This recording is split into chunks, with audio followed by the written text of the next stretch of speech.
सभी भक्तों को क्षमा करना। सभी भक्तों को श्री शिवाय नमस्तुभ्यम। हर हर महादेव। ओम नमः शिवाय। जय महाकाल। शिवाय नमः। ओम। तो जैसा कि आप सभी जानते हो, हमारी सावन की पूजा प्रारंभ हो चुकी है। पिछले 14 दिनों से हम ये पूजा लगातार करते हुए आ रहे हैं और इस पूजा को आगे भी लगातार करते रहेंगे। बाबा शंकर की कृपा, भोले बाबा की कृपा से ये पूजा लगातार होती रहेगी, निरंतर होती रहेगी।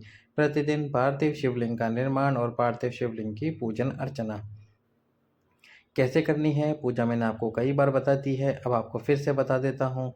वैसे तो सावन के पूरे सावन आपको इस पूजा को करना चाहिए, पर यदि आपके पास समय की कमी है, आप नहीं कर सकते, तो लगातार 5 दिन भी यदि आपने इस पूजा को कर ली तो आपका भाग्य परिवर्तित हो ही जाएगा। सबसे पहले आपको इस पूजा को या तो किसी बेलपत्री के वृक्ष के नीचे, या फिर अपने ही घर में कोई वृक्ष हो उसके नीचे, या फिर आपके घर में कोई गमला हो उसके अंदर इस पूजा को करना है। जरूरी नहीं है आप ये 5 कंकर वाली कंकर शंकर वाली पूजा करें। यदि आपके पास सीहोर के कंकर है तो आप उनसे कर सकते हैं, नहीं है तो केवल पार्थिव शिवलिंग का निर्माण करके भी ये पूजा कर सकते हो। पार्थिव शिवलिंग का निर्माण आपको करना है, प्रतिदिन करना है। प्रदोष काल में करें तो ज़्यादा अच्छा रहेगा।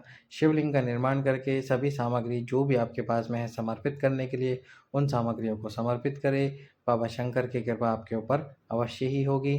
सबसे पहले शिवलिंग का निर्माण करें।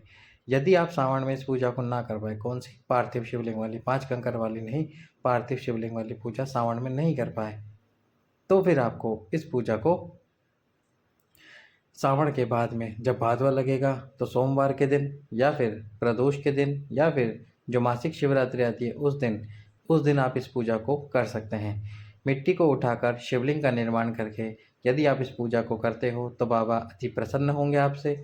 और यदि आपने उसी मिट्टी में कच्चा दूध मिला लिया और उससे पार्थिव शिवलिंग का निर्माण करा, और वो भी गाय का कच्चा दूध मिलाकर पार्थिव शिवलिंग का निर्माण करा, तो बाबा और भी अति प्रसन्न होंगे और आपको मनवांछित मनोकामना प्रदान करेंगे। जो भी आपकी कामना है वह शीघ्र अति शीघ्र पूर्ण होगी। यदि आप मेरी आवाज़ पहली बार सुन रहे हैं, वीडियो को लाइक करके चैनल को सब्सक्राइब कर दें। वीडियो को अधिक से अधिक लोगों के पास में शेयर कर दीजिए, ताकि अधिक से अधिक लोग इस वीडियो को देखकर सावन का एक दिन भी इस पूजा को कर लेते हैं तो उनका जीवन, उनका भाग्य परिवर्तित हो ही जाता है। बाबा शंकर की कृपा अवश्य ही होती है, क्योंकि शिव जी के लिए की गई कोई भी पूजा, शिव जी के लिए चढ़ाया गया एक लोटा जल, शिव जी को समर्पित किया गया कोई भी बेलपत्र, या शिव जी को समर्पित कोई भी वस्तु यदि आपने मन से, भाव से समर्पित की है तो बाबा उसका फल अवश्य ही प्रदान करते हैं। इसका क्या प्रमाण है? इसका प्रमाण ये है कि गुरु जी की कथा में कई पत्र आए थे। किसी किसी पत्र में माताएं बहन बताती है कि हमने 2 बार पशुपति व्रत करा पर उनको संतान प्राप्ति नहीं हुई। इसके बाद जब उन्होंने तीसरी बार पशुपति व्रत करा तो उनको बचे हुए 2 पशुपति व्रत का फल भी मिल गया और एक साथ ही उनको 3 संतान की प्राप्ति हुई।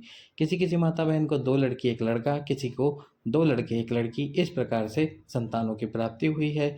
इतने सारे पत्रों में माताओं बहनों ने बताया है। धतूरा आप यदि समर्पित करते हैं शिवलिंग पे तो आपको नौकरी के योग लगते हैं। ऐसा नहीं कि नौकरी लग जाएगी, मेहनत आपकी होगी तो शिव की कृपा होगी, मेहनत आपकी नहीं होगी तो शिव की कृपा नहीं होगी। मेहनत पूरी करें, बाबा प्रसन्न अवश्य ही, बाबा प्रसन्न होकर आपको आपकी मनवांछित जॉब अवश्य ही दिलाएंगे। बाबा शंकर की पूजा करते रहे।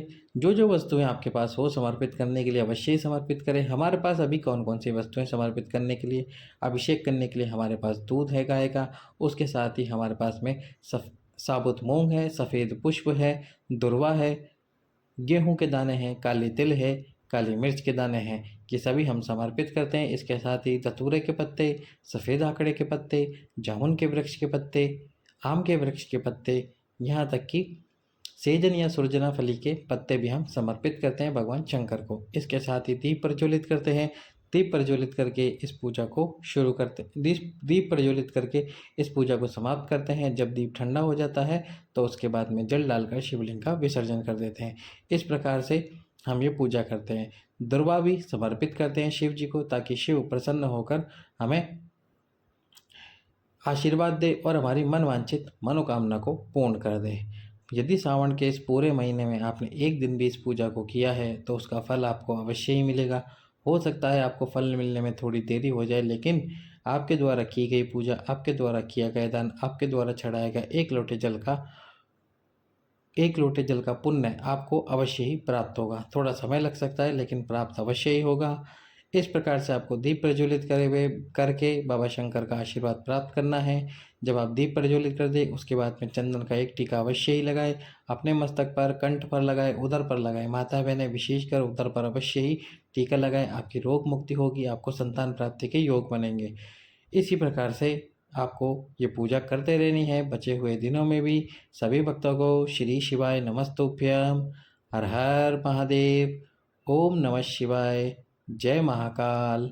शिवाय नमः। ओम। जय जय श्री राधे। सभी भक्तों को श्री शिवाय नमस्तुभ्यम। बाबा की कृपा आपके ऊपर अवश्य ही होगी यदि आपने ये पूजा की है तो।